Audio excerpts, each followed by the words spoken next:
guys, what's going on? It is Ash here coming at you today in Clash Royale. Today's a very special video. It's kind of the podcast format brought here back on the channel. I have another one coming in a couple of weeks, so stay tuned for that as well. But today is going to be awesome because it's the Broken series returning here on the channel. It's not just me. I have, three special guests. I'll introduce them first. First, we got NyteOwl. Night, what's up, man? Hey, how are you doing, Ash? I'm doing fantastic, man. How are you? How's the family? Are you guys holding up okay?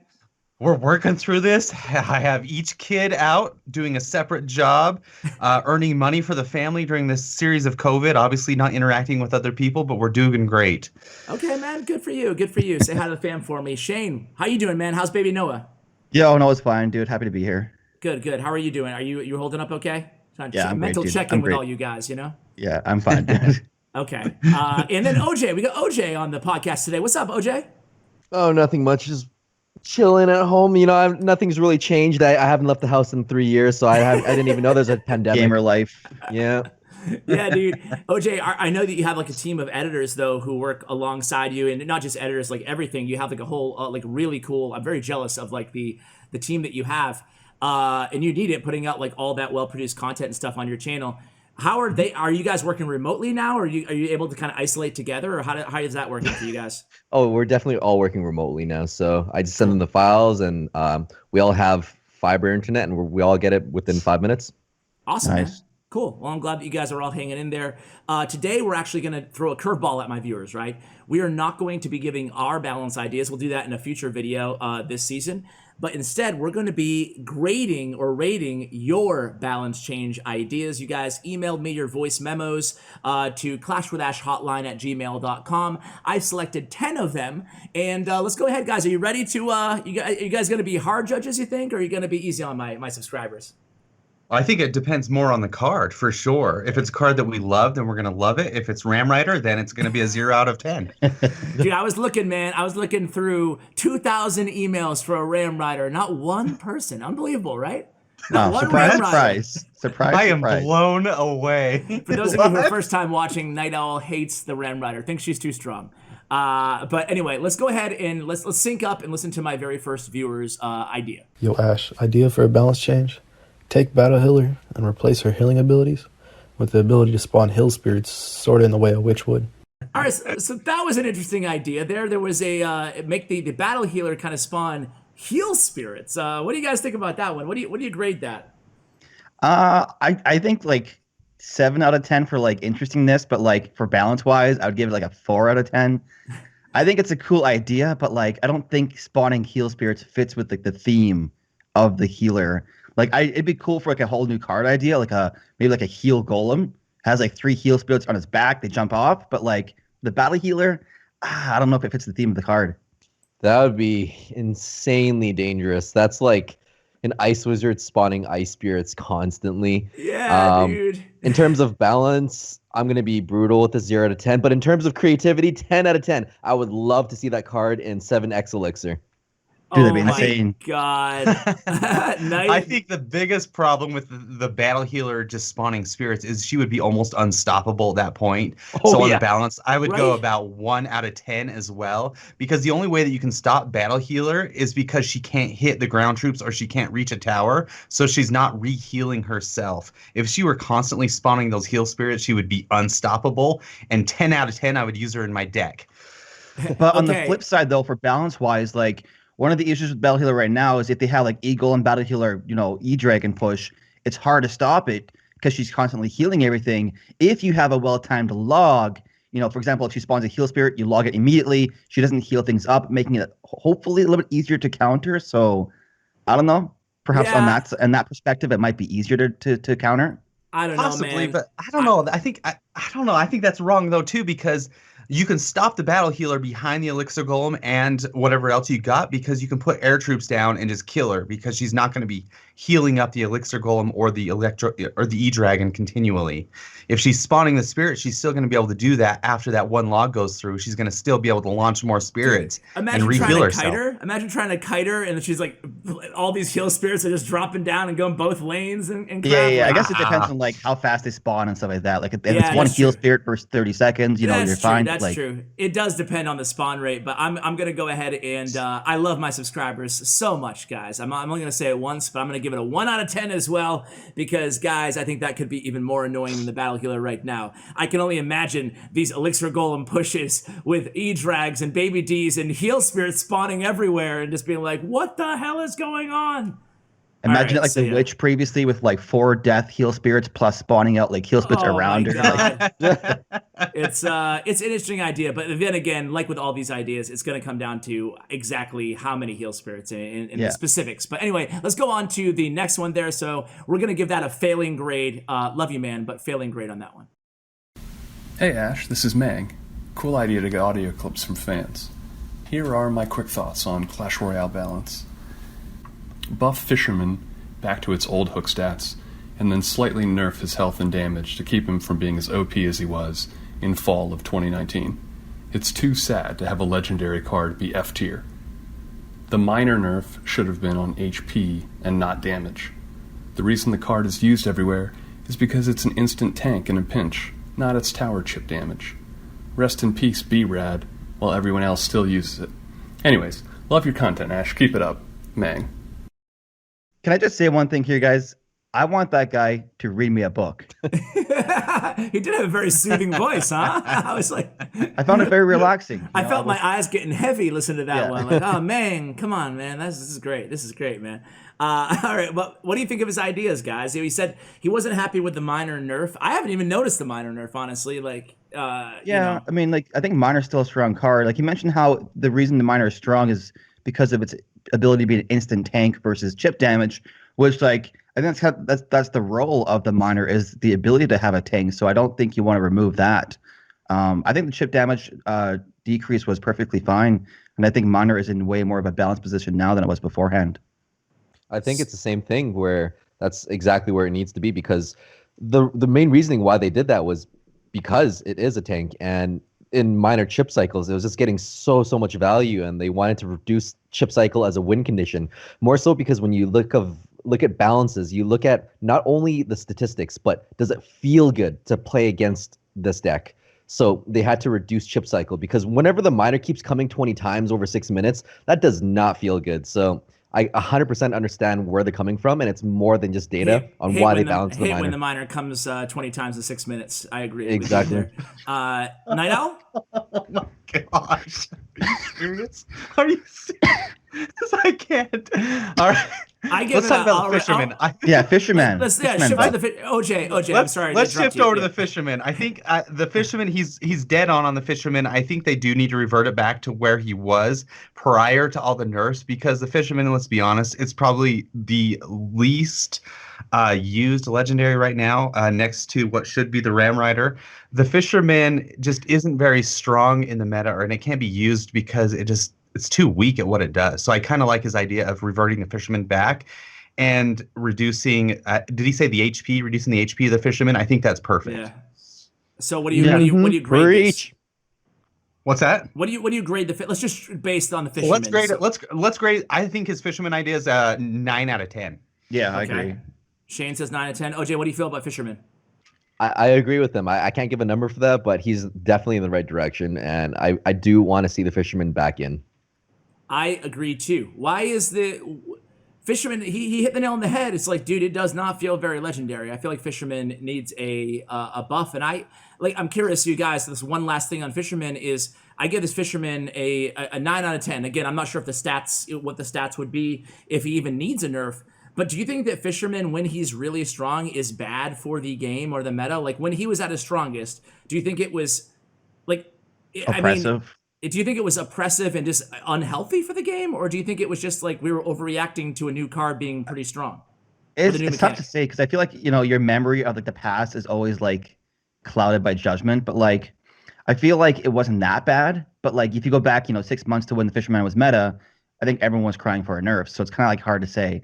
But I don't think it was that oppressive. I still feel like maybe it was reacted to a bit too fast with the way they nerfed the Fisherman.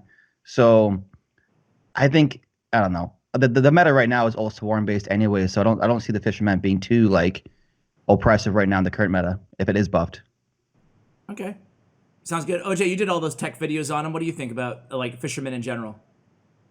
Well, right now he feels like an epic card. He has kind of one mechanic, and that's the hook, just like how Bowler can knock back. The battle healer, though, has like 3 mechanics. She feels like a legendary card. So I think Fisherman should be epic, and battle healer should be legendary. And on top of that, the battle healer can passively heal. The battle healer can heal all the cards. The battle healer was designed to float. That's a freaking legendary right there. Yeah. I agree. So anyways, I'm going all about the battle healer, but I agree that I 100% agree with this. The Fisherman does not feel legendary at all right now. True.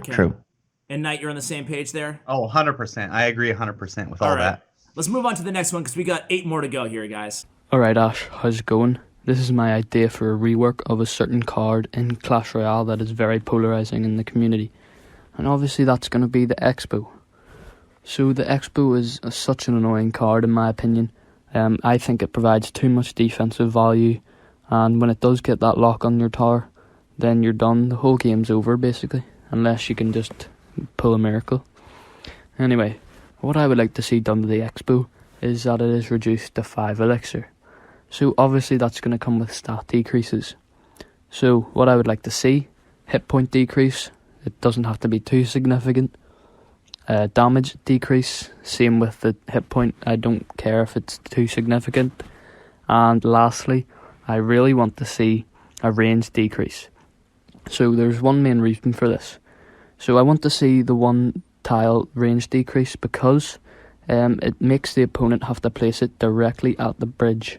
Because before, well right now actually, you can place it 1 tile below the bridge, and then you can put a Tesla, any other supporting units right in front of the Expo. Now that provides too much defensive value as well, while the Expo is locked onto your tower and you can't really do much. So if you were to make the range 1 tile weaker, then you would be able to easily attack the Expo. So that is my idea for the Expo rework, and thank you. Alright, so Expo rework, guys. I mean, Shane, you must be kind of happy to hear this one. I actually think that he hit, like, you think way back in the day, right? Expo originally was 1 tile actually longer range than it is right now. You could place a whole Tesla in front of it and still hit the tower. And they reduced it a bit. Do you guys think it's a good idea to reduce it more? What do you guys think? I can't believe how satisfied I am with all of his ideas. Dude, when he said Expo first thing, I was just like, dude, gosh. I love you. But those are great ideas, too. Really good ideas. Obviously, reducing the elixir cost to 5, you're going to have to reduce all the rest of the stats, but that might be the perfect mix to make the Expo. You shouldn't be able to drop an Expo and take out an entire tower when the Expo has 1% health left. You shouldn't be able to do that. And so he has really good ideas, reducing the amount of damage that it does to a tower, so it's a less devastating when it does get a lock, could be the actual key to make an Expo less frustrating to play against. The only counter argument to that, I would say, is that like you want to have some differentiation from the Expo and the mortar, right? Like you want them to feel differently, and that's why the mortar is 4 elixir. It's more fragile, and frankly, like the mortar isn't nearly as annoying as the Expo because of its ability, like because it isn't as like tanky. Whereas the Expo is 6 elixir, way beefier, and like you mentioned in that clip there, once it locks onto your tower, you're done for. Like unless you have like a zap in your deck to reset it, like if it gets that lock, you're done for. I don't know if I agree with the whole reducing to 5 and lowering the stats, just because you do want to have that differentiation from the mortar. But what I would suggest instead of reducing the stats is lowering its health or its duration by 10 seconds. I think that's the biggest issue right now with the Expo is it lasts like a full minute, and the ability for players to stack 2 Expos on defense plus a Tesla, reduce its duration by 10 seconds, increase its damage a little bit to compensate, and that way your spells get more value against it as well because it loses more health per second. Yeah, I'd have to agree with Shane on that one, just because if you touch the range of it, it's going to completely change the dynamic of the card and the synergies of how it's going to kill it 100%. And it's never going to be viable ever again. I can see why there's so much hate for Expo, because once it's placed down, it's not fun to play against. And just the counterplay of it is just so bad. So, and going back to the 7 tile range, Ash, that at the time also could attack air. So that's a little bit different. Yeah. There was only 2 air cards, or 3 actually, right? Baby Dragon, Minions, and Balloon. Yeah, that's true. That's true. But to be clear, I don't think it's a good idea. I agree with you actually on the range, but something, it does feel like something kind of needs to be done to just adjust Expo, like a little rework. Yeah. I really I think it's kind of like a sore spot right now in the game overall, because like everything they've done over the past 6 months has been like making the game more interactive, making gameplay more like, I guess, aggressive, and kind of going away from like defensive gameplay. Things like reducing the spawners, duration, that kind of all fits that theme, adding tiebreakers, reducing overtime. And I think the Expo kind of like goes against all that stuff with its defensive nature. Basically what they do is they play defense the entire game, wait for you to make a mistake, and then go Expo. And once it's locked on, like you're kind of done for, right? Yeah, going off of that, I really love your idea, Shane. Just reducing its duration by, I don't know, like you said, 10 seconds. Just because once they lock onto your tower and they take out one tower, then the next rotation, they put down the Expo right dead center of both their towers. And it's like, great. Now I'm never, ever going to get through again. They've already won, and there's still 2 minutes in this game. Yeah. That doesn't feel good to play against. It reminds me of, like, honestly, remember when Elixir Pump was like in the meta and it had like a million health, and people would just play the pumps like in front of their towers as like a defensive tank. And like the gameplay was super slow because everyone would just kind of play pump defense until they had the Elixir lead. So it kind of reminds me of that kind of style of gameplay. So I think making it more aggressive, faster cycling with the lower duration would be better for everyone. Yeah, so I think overall this guy's on the right track. I'll give him a 6 or 7 out of 10. Yeah, I give him 7 out of 10 for sure. Yeah, I'm for 7 for sure because I like his ideas and I think he's definitely going in the right direction. They've got to do something with the Expo. 100%. OJ, give me a number. I'd say a 6. He's on the right track, and Expo is just not fun to play against. All right, next question. Hello, CWA. My name is Abdullah, and I have a great idea to rework eBarbs. So after thinking deeply about the issue, I realized that at tournament standards, eBarbs aren't the best card to use. However, in mid-ladder, they are everywhere. Believe me, I just start every single match ready for an eBarb rage push by the opponent. It's frustrating. So we can see that the essence of the problem is that eBarbs are leveled up very easily. So I suggest that we can make eBarbs an epic card. And here's my idea. We can convert all the numbers from common to epic. So for instance, a level 13 common card, I think it has like 8,600 something cards. And a level 13 epic card has like 380 something cards. So we convert these numbers and then we multiply them by the average probability of getting an epic card in chests. So I made some math and I found out that if we did this, a level 13 common elite barb would turn into a level 10, but so close to level 11, epic elite barb.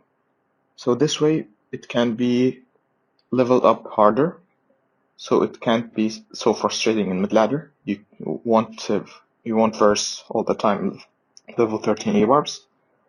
And after this rework, you can buff ebarbs, you can do whatever you want. I don't care.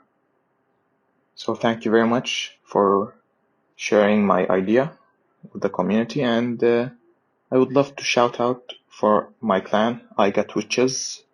All right, guys. I mean, that was an interesting one. What do you guys think of that one? So here's the thing, like, you know me, I want ebarbs buffed or reworked, but the whole idea of like changing their rarity and like it wouldn't go over well. I mean, Supercell has already confirmed that they have no plans to change the rarity. It would be too like disruptive at this point. And like honestly, like being an epic wouldn't change anything because I have a account, 5,000 trophies, and I face, level 13 epics all day long too. Because of trade tokens and things like that, it's not going to be any different now having it be an epic versus a common card. And not only that, like for the people that do use ebarbs, like imagine how it would feel to have your max level ebarbs all of a sudden become a level 10 and now having to upgrade them again. Like I just don't think it'd be a fun experience for anyone to kind of go through and rework them into an epic card.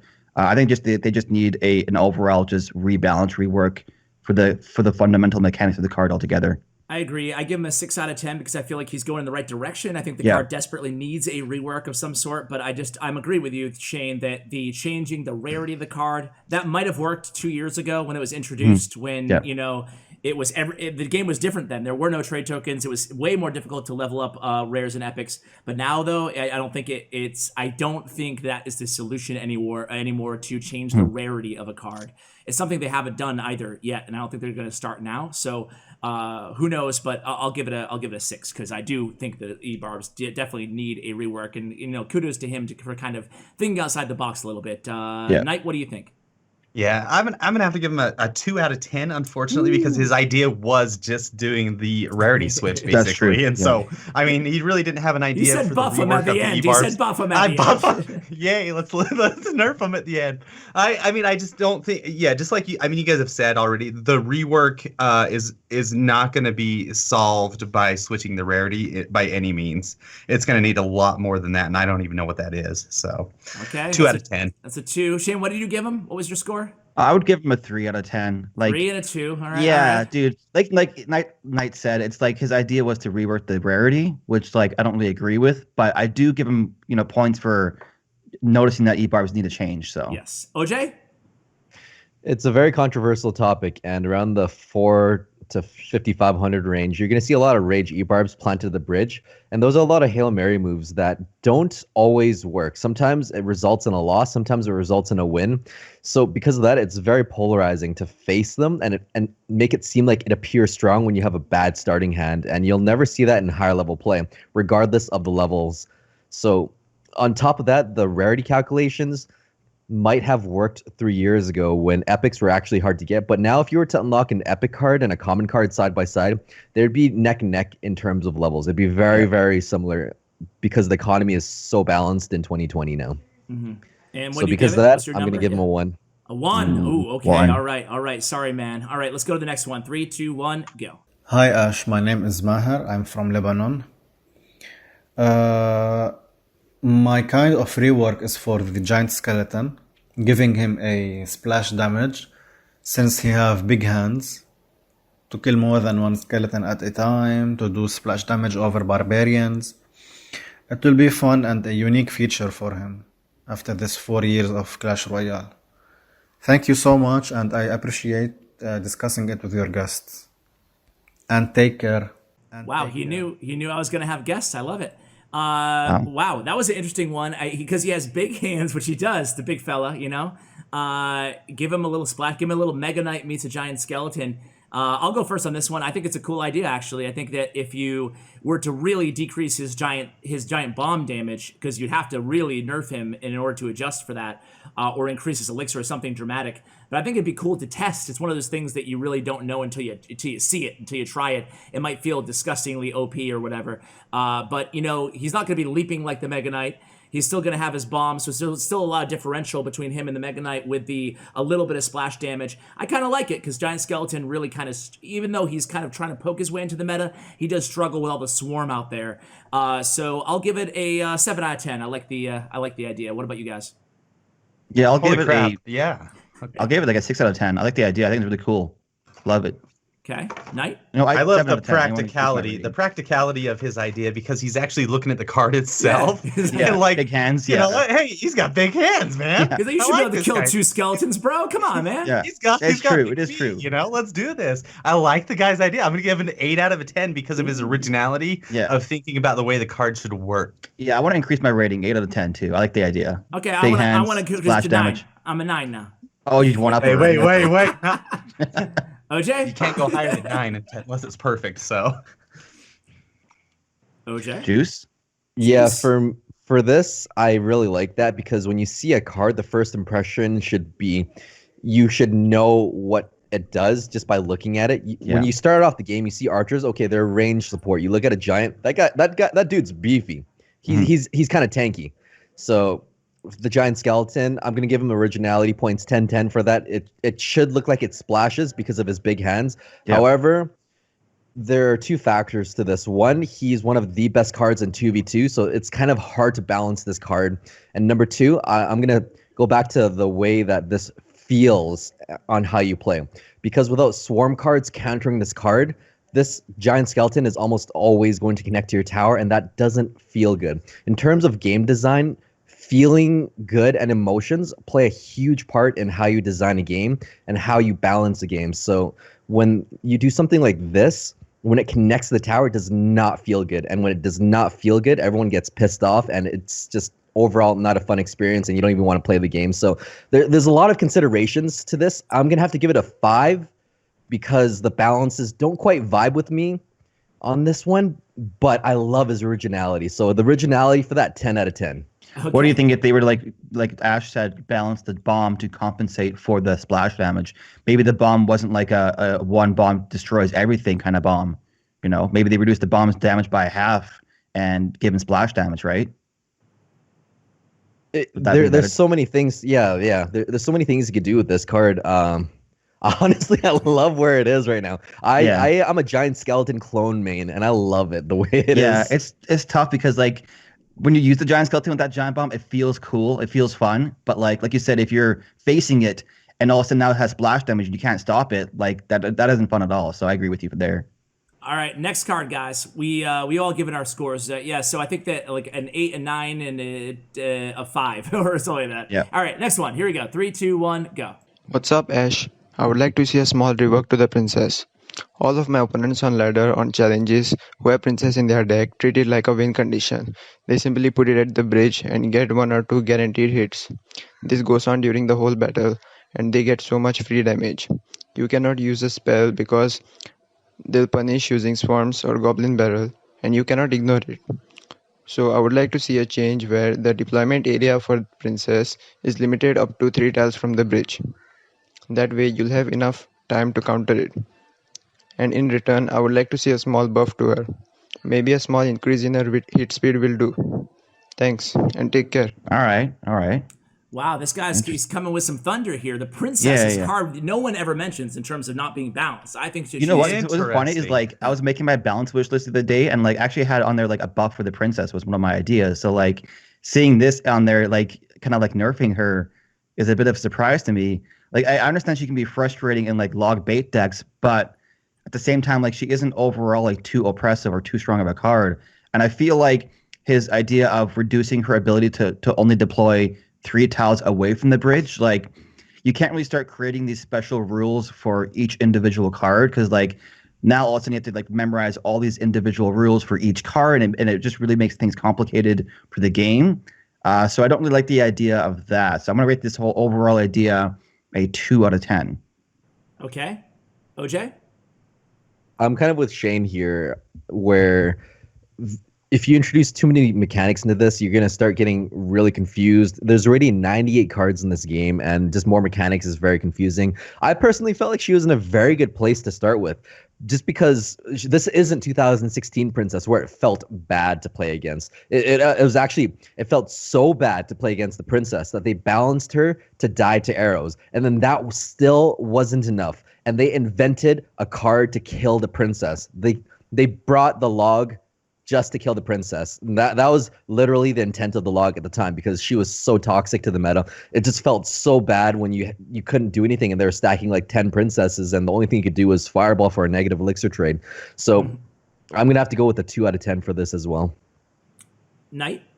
I'm with these guys 100%. You got to remember that the princess is legendary, so having the unique ability to be able to target the tower across the bridge is awesome, and I think it's something that she should have. So I'm going to give the guy a 1 out of 10 because I do like the princess. Just because she hasn't been nerfed or buffed in forever doesn't mean she needs to be touched. You can leave a card alone just because she is fine. I don't play the princess ever, and I hate dealing with her, but I can deal with her, so I don't think she's a big problem in the meta or in the game. Okay, yeah, wow, and some harsh scores, guys. OJ? Planting her right at the bridge as well is something that you can usually predict as well for higher level play. So you can put skeletons or a knight in the middle because you know they're going to... Yeah, exactly. Especially when your tower is low, you know they're going to put a princess at the bridge. But obviously, from lower trophies, this can be very annoying to deal with. So I see where he's coming from as well. Yeah, I see where he's coming from too. The frustration is definitely, understandable, and I give him credit for kind of thinking of like an innovative idea of how to stop this while still keeping her, balanced. But truthfully, I think that she's one of the best balanced cards inside the entire game. And he said in that voicemail, not to pick apart every word that he said, but he said that she gets a bunch of free damage throughout the match when you place her at the bridge, but that's not free damage, man. Like that's like saying, casting a fireball on a tower is free damage. It's 3 elixir, and you have to make sure she connects. Like OJ said, people are keen to the fact that people are going to place their princess at the bridge. So I don't think it's free damage. I think it's actually a pretty risky play in a lot of situations. Yeah. So for all that, I give it a 2 as well. So next question. Hey Ash, so I just had this brand new idea, right? So a rework for the heal spirit where it would have a total healing amount, right? And that healing amount would be split amongst everything in its radius. So the amount could be raised up. But like for example, a hog rider would get 4 times as much health back as the royal hogs would, I think that would make it more useful for single cards instead of just royal hogs and stuff. Sometimes elixir gone. Yeah. All right, so that dude's in competition with the second guy for the Put You to Sleep contest audiobook narrator. But yeah, man, I mean, that was an interesting idea. At first, my first thought was like, dude, we just got to rework on heal spirit, and now this guy wants to rework heal spirit. What the heck? But actually, what he said kind of makes sense. What do you guys think? I mean, it makes sense, but I always hate complicating things too much in the game because I don't want to be confused. I'm a very simplistic player, and I think most of the player base is pretty casual with their gameplay. And I think that complicating the way a card works by, I don't know, mitigating how much heal goes to a certain card versus another card, you'd really have to mathematically time out each push so this one's going to get healed this much and I'm going to heal the princess much, so everything's going to be good when I drop this little heal spirit. So I don't know. I think it just overcomplicates things, but he does have some sort of credit because I think it does make sense to heal your single troops more than your 4 hogs or whatever going down the lane. So I'm still gonna give it like a 4 out of 10 just because I don't want him to complicate it, but I understand where he's headed. Kind of. I agree with NyteOwl 100%. That's fair. Yeah. So you give it a 4, same reasons, Shane? Yeah. Okay. Yeah, that's exactly what I would have said too. 4 out of 10, exact same logic and everything. 4 out of 10, and I'll give it a 5 out of 10 because I actually kind of like I like where his head was at. I like the thought process that he used there in terms of, hey, I want to make this card that's kind of cool, more useful. Just like I want to use it in a larger variety of situations. But of course, the obvious response to that is if you make it super useful, then you're boxing out Ice Spirit and Skeletons, the other 1 elixir cycle kind of cards. So each of them need to kind of serve their own purpose. And it's better usually with hog being a hog rider, not royal hogs, just being paired with Skeletons or Ice Spirit, usually Skeletons, and royal hogs being paired with a heal spirit. So everybody kind of has their niche uses, and I kind of feel like it all fits because of that. So I go to 5. Let's go on to the next one. Hello Ash, hoping you and your family are doing okay. Well, my card suggestion is a change to the Fisherman, because currently its hooking time is very slow.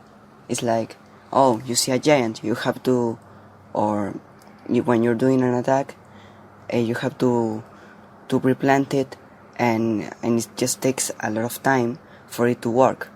And before, it was too broken because it just pulled units everywhere, and that doesn't work. But and I think just a little time, a hooking time reduction could really help the card, because currently it's dead and nobody uses it. Well, that's the suggestion. See ya. So there you go, another Fisherman caller there. This guy, what do you guys feel about? I give it like a 9 out of 10 because I agree. Like a Fisherman is number 1 priority. A card that I don't know why they're not balancing. I don't know why they're not buffing. Yeah. Well, yeah.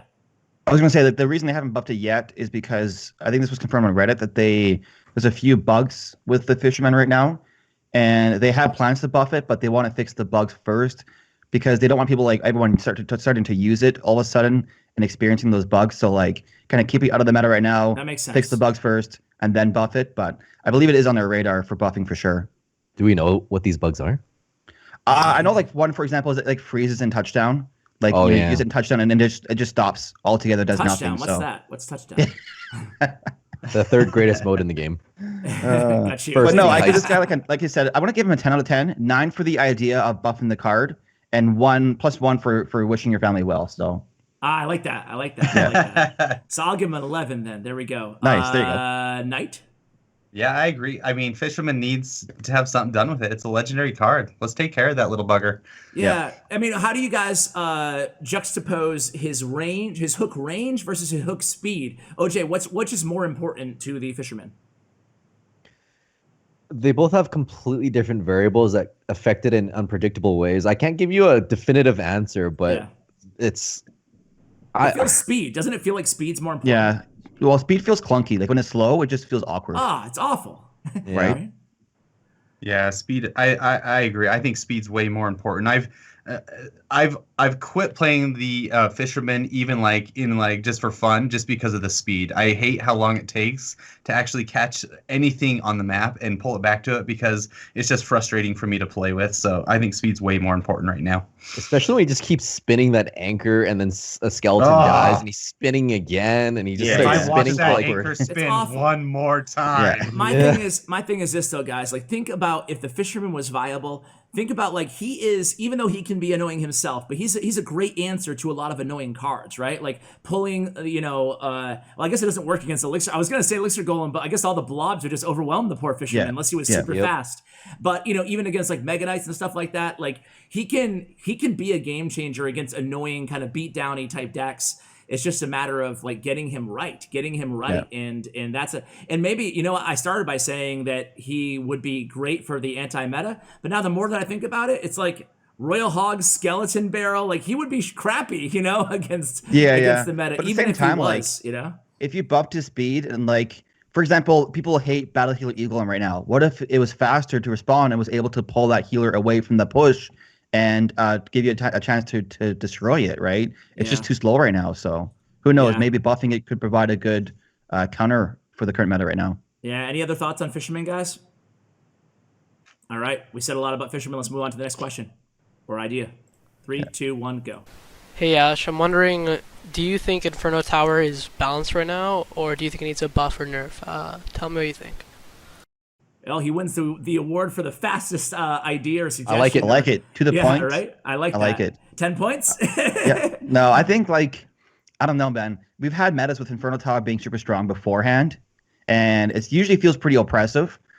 But at the same time, like Bomb Tower is the only card being used right now for defenses. So like, is it really a matter of Inferno Tower being weak, or is Bomb Tower too strong? Right? That's the question. I think it's more dependent on the meta right now, where the Elixir Golem is really dominant, and the Inferno Tower doesn't really do much to it. Whereas if you see more Lava Hounds, then you will see more Inferno Towers. It just shifts in and out based on the meta, not on itself. I think it's, in that respect, it is balanced, but I don't like seeing it. Yeah, I can agree with that. Like, I think the Inferno Tower is perfectly balanced, and it's just meta dependent. We have Hogs Swarm right now, which is why Bomb Tower is in the meta. But like, when Inferno Tower is everywhere and in every deck, it just doesn't feel good. Like, it feels less good than Bomb Tower being in every deck, right? So true. But I think it's balanced.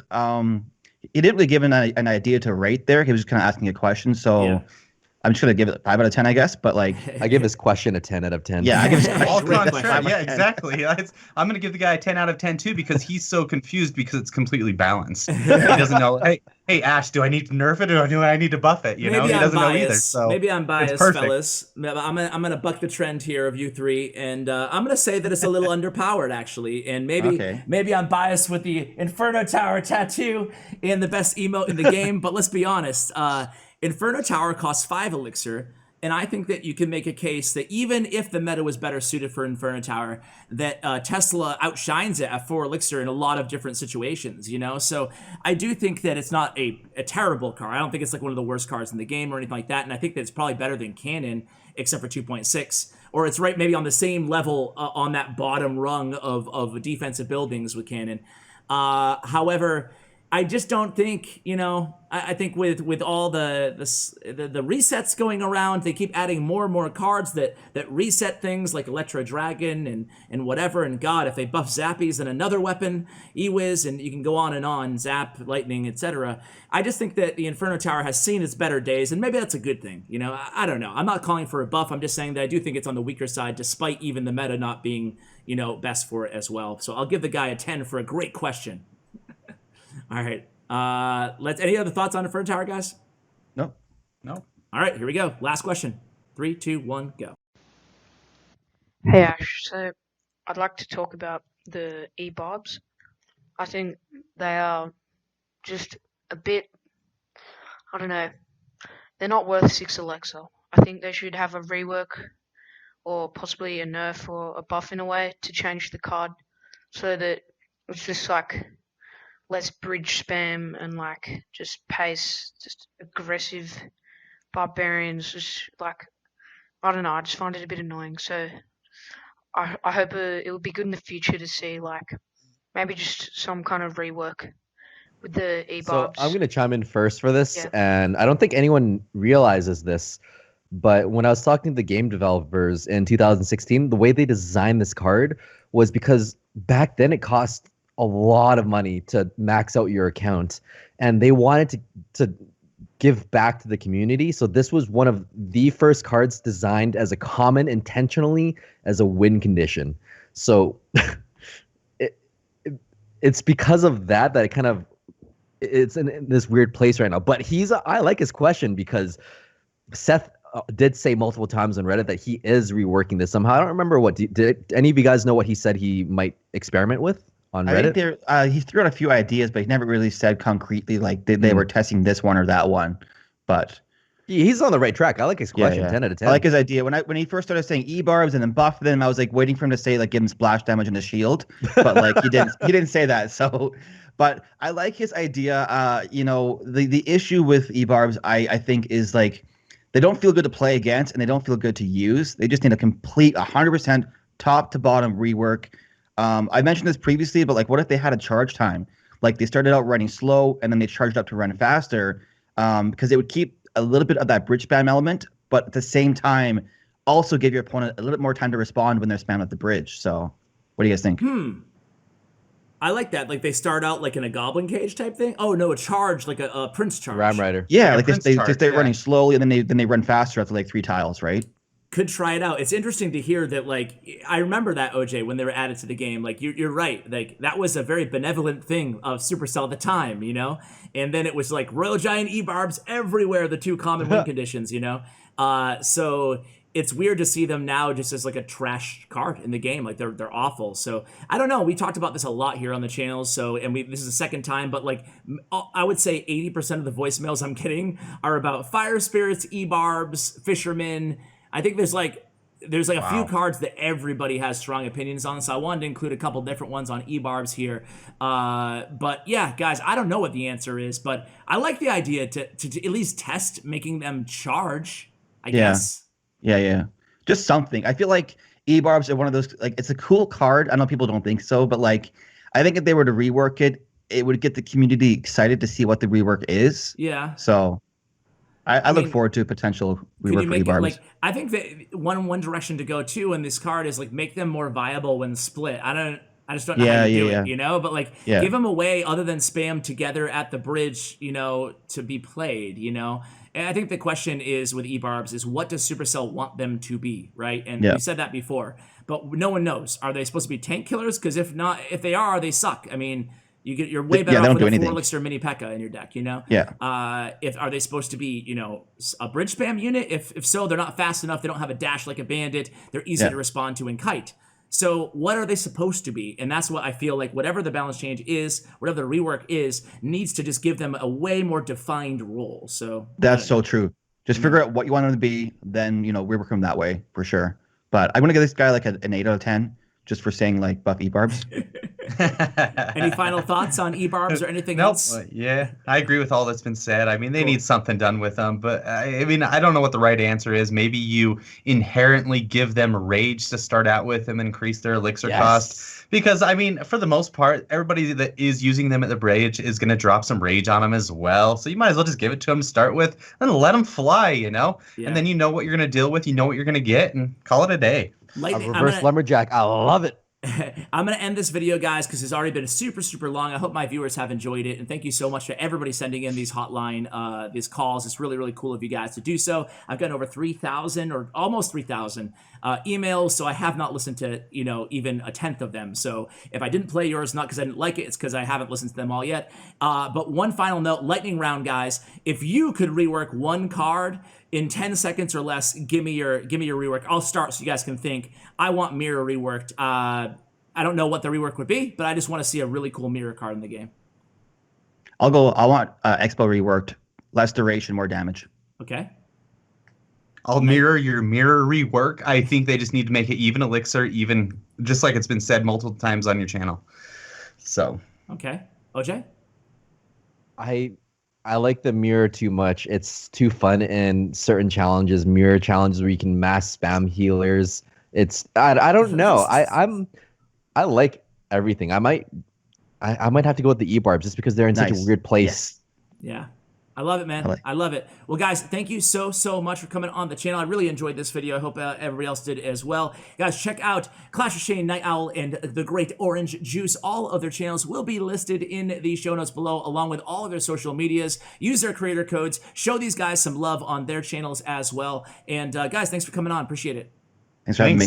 Yep. No problem. Guys, that's going to do it. Huge shout out to Clash Royale and to Bren Chong, my YouTube partners. Shout out to you guys for sending your questions. And thank you guys so much for watching all the way till the end. And as always, take care, guys.